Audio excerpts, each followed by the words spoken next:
I mean, when it first came out, Holy Holy, there was a slight thing of people thinking it was a bad song or something. People always have those like memes on the internet, right? About like, oh, this is like a picture of a doll's house with the music, and then the picture of graveyard and it's the lyrics or something, you know?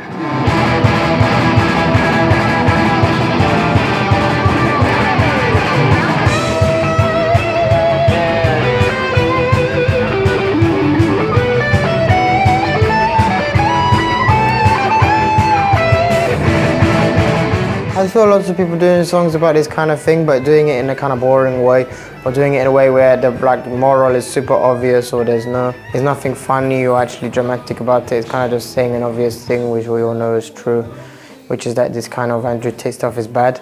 I was second guessing a lot of the lyrical content on the songs, of being like, wow, is this too far? Is this silly? Is this over the top? But then I just thought, well, at least it's something. At least it's saying something or trying to say something, rather than just making some song that doesn't need to exist or just sounds a bit completely pointless or whatever, you know?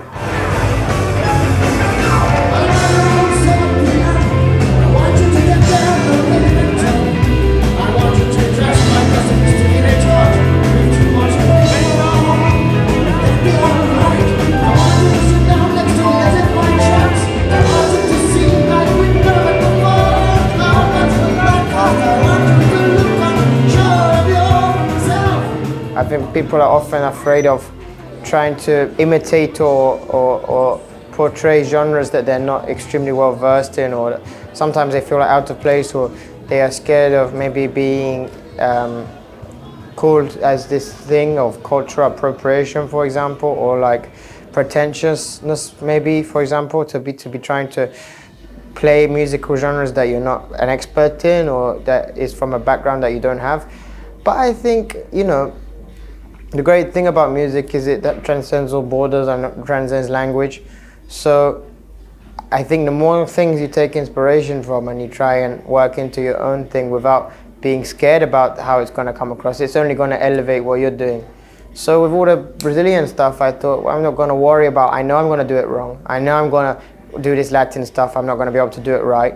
But if I really try and don't worry about that too much and try and do it in my own way, I will hopefully make something more interesting than just the same old rock that I was doing before or whatever. If I just tried my very best to keep it as authentic to that genre as possible, I thought it would be more interesting. And then also because once I put the lyrics and the singing on, it made it sound crazy anyway. So it's like, it's having the confidence that once the two things are together, it will be interesting and it will be different. Flute, play along to this tune.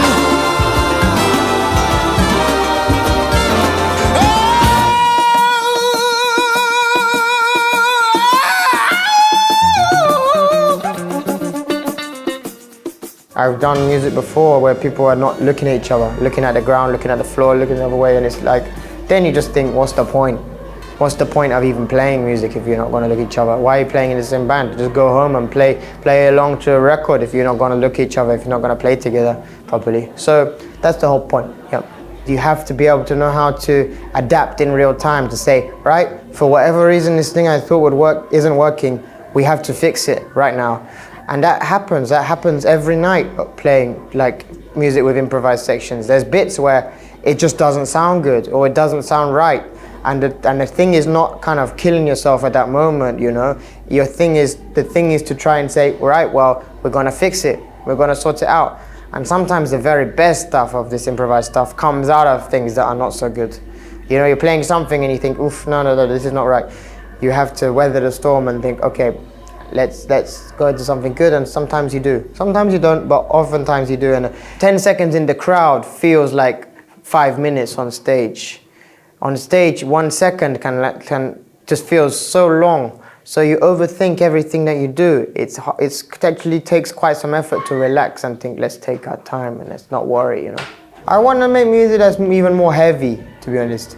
I want to make music that's heavy without being childish, and music that is beautiful without being cheesy.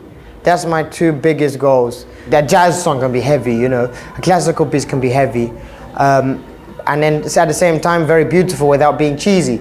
To get it beautiful without having it resorting to kind of cliche cadences or cliche chord progressions or cliche lyrics or cliche melodies. You know, trying to make something genuinely beautiful is always going to be the goal.